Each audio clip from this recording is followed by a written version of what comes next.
शरीर में 2 किडनी होती है जिनका आकार बीन्स की तरह होता है। किडनी पीठ के बीचों बीच और रिब केज के नीचे होती है। इसकी बाहरी परत को रीनल कैप्सूल कहते हैं।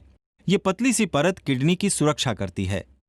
किडनी के अंदरूनी हिस्से को 2 भागों में बांटा गया है, पहला पेरिफेरल और दूसरा सेंट्रल पार्ट।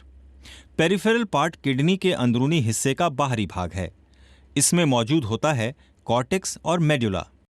सेंट्रल भाग में ट्यूब का समूह होता है। ये ट्यूब्स पिरामिड से निकलकर यूरेटर में प्रवेश करते हैं। इनका मुख्य कार्य यूरिन को ब्लाडर में पहुंचाना है। कॉर्टेक्स और मेडुला के अंदर अरबों की संख्या में छोटे स्ट्रक्चर्स होते हैं जिन्हें नेफ्रॉन्स कहते हैं। यही नेफ्रॉन्स किडनी की मूल इकाई है। नेफ्रॉन फिल्ट्रेशन, रीअब्जॉर्प्शन और सिक्रीशन के जरिए यूरिन बनाते हैं। ऐसा नेफ्रॉन्स छोटे छोटे ट्यूब्यूल्स यानी कि नलिकाओं द्वारा करते हैं। दरअसल नेफ्रॉन 2 मुख्य भागों का बना है, एक रीनल कॉर्पसल और दूसरा renal tubule. Renal corpuscle nephron का वो हिस्सा है जहां ब्लड फिल्टर होता है। रीनल कॉर्पसल के भी 2 भाग होते हैं, बोमैन्स कैप्सूल और ग्लोमेरुलस। बोमैन्स कैप्सूल दरअसल नेफ्रॉन की शुरुआत है और कप जैसे आकार का होता है। इस कप के अंदर ग्लोमेरुलस होते हैं। ग्लोमेरुलस छोटी छोटी रक्त शिराओं का नेटवर्क होता है। इन छोटी छोटी रक्त शिराओं को कैपिलरीज कहते हैं। जो पदार्थ ग्लोमेरुलस से छनकर बोमैन्स कैप्सूल में आते हैं उन्हें ग्लोमेरुलस फिल्ट्रेट कहते हैं। रीनल ट्यूब्यूल गले के आकार का होता है। इसके पहले हिस्से को प्रॉक्सिमल कॉन्वोल्यूटेड ट्यूब्यूल या पीसीटी कहते हैं। दूसरे छोर को डिस्टल कॉन्वोल्यूटेड ट्यूब्यूल कहते हैं। इन दोनों के बीच यू आकार का लूप ऑफ हेनले होता है। किडनी का मुख्य काम होता है शरीर की विभिन्न आंतरिक क्रियाओं से पैदा होने वाले वेस्ट मटेरियल को रक्त से हटाना।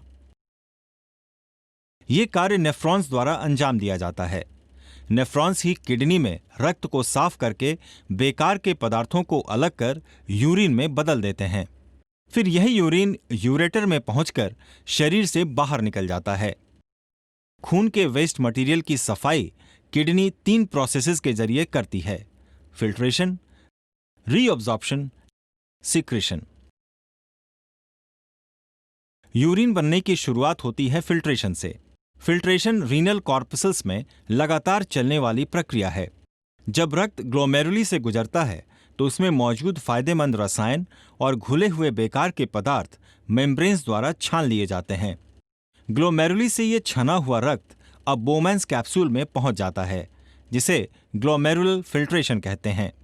जिन पदार्थों को अलग किया जाता है उन्हें ग्लोमेरुलर फिल्ट्रेट कहते हैं, जो सॉल्ट्स, ग्लूकोज और यूरिया का सम्मिश्रण होता है। ग्लोमेरुलर फिल्ट्रेशन द्वारा रक्त से प्रति मिनट 125 मिलीलीटर पानी और अन्य घुले पदार्थ छनकर बाहर निकल जाते हैं।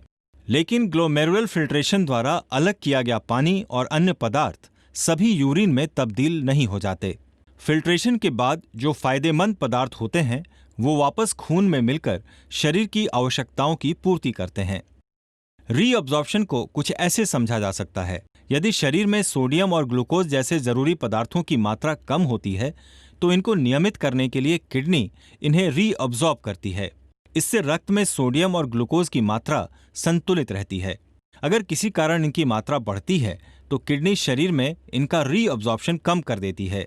उदाहरण के तौर पर यदि खून में ग्लूकोज ज्यादा पहुंचता है तो किडनी शरीर में इसका रीअब्जॉर्प्शन कम कर देती है और ये अधिक ग्लूकोज यूरिन के जरिए शरीर से बाहर निकल जाता है। और अब आते हैं तीसरी प्रक्रिया सिक्रीशन पर। सिक्रीशन में रीअब्जॉर्प्शन का ठीक उल्टा होता है। इसमें खून से निकाले गए तत्वों को ट्यूब्यूल में मेम्ब्रेन्स के जरिए जमा करके यूरिन में तब्दील कर दिया जाता है। इस प्रक्रिया में शरीर में एसिड यानी अम्ल और बेस यानी क्षार की मात्रा संतुलित रहती है। इसके अलावा किडनी 3 हार्मोन्स का भी निर्माण करती है।